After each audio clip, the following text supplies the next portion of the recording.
Mental Meltdown is a 15-piece puzzle. Looking at any face of the puzzle, you'll notice that there are 4 square pieces and then this narrow piece in the middle. Now that narrow piece, you want to push on it to start taking the puzzle apart. You can see where this one wants to slide when I'm pushing on it with this finger. I bring it all the way over, bring it over, and you can see where these pieces want to start coming out. Well, that's the correct way, but there's also a red herring in here. So if you push that one, okay, it doesn't want to move. Push that one, it does want to move. So if I pull that one, the pieces up here won't come out. And that's because if you look at it from this angle, it's a little hard to see in the picture with the lighting, but this top of this piece is not flush so that these can move over. And I'll show you a little more about that when it's a little further along in the puzzle, so it'll be a little better to understand. So I'm going to push that back and go back to the one that was the correct one, which is that one there. So it came down. That lets me take out these pieces. Now all of these pieces are identical, so I'm just going to dump them into a pile. And then as you go along, you'll be able to disassemble the puzzle by dropping out the pieces until it falls apart. So I'll put all these pieces over here in that pile. Now we're going to get down to the center of the puzzle, and I'll be able to show you about that red herring effect. So when this is down into this position, you can see that it's flush across here. That's the correct position. But when I slide it over this way, as far as it'll go, you can see that it's not flush across here. So that's that red herring position. So you want to take your piece here and slide it over to where you can lift this one out. And you can lift it out of there when it's in the correct position, but you can't in this direction, and I'll show you why in a moment. So I'm going to slide this back and take it out.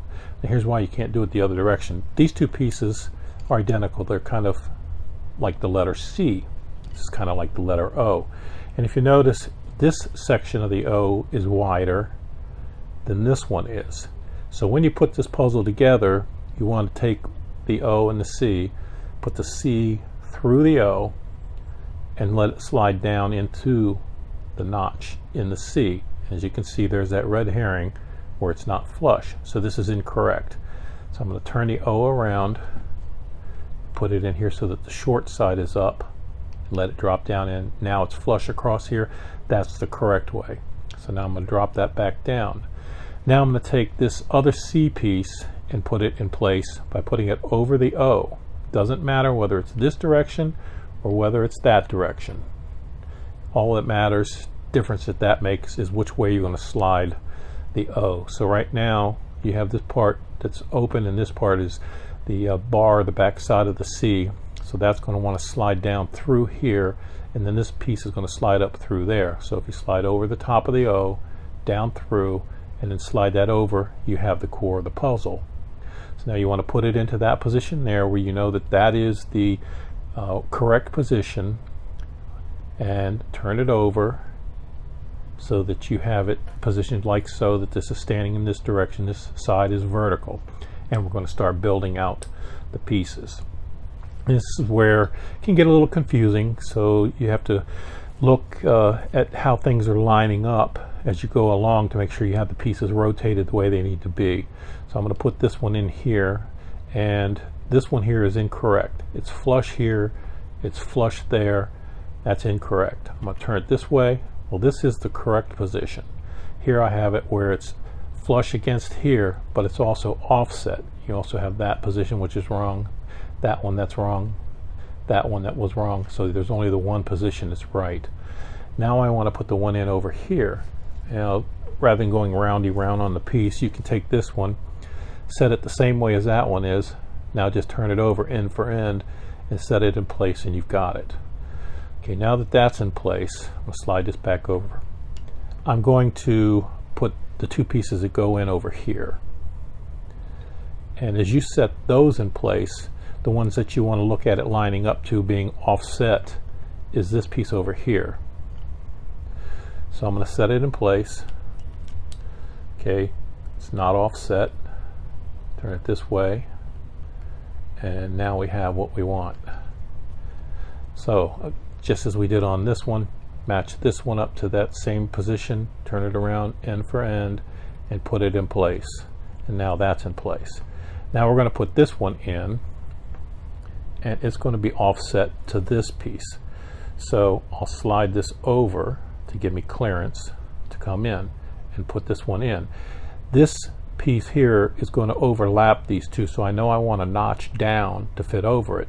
And this back side here is what I want to come up against here to give me that overlap. So I'm going to put it in here, overlap these two pieces, it's flush here, and then when I slide it together, these are all in line in this direction, and I have my offsets here and here. So now that I have this, I want to turn it over, and you need to do this carefully so you don't knock it apart. And then I'm going to build out this side the same way as I did the other. So I start out with this one, put it in there, and see whether it's offset here. It's in line with these, that's correct. Take this one, put it in the same position as that, rotate it around end for end, put it in place, and now it's in place. So now what I need to do is put this one in. So again, I'm going to slide it this way, and like before, we're going to want to notch down. So if I put that there, the flat side of the bar back here, set it in so it overlaps, and then slide it back.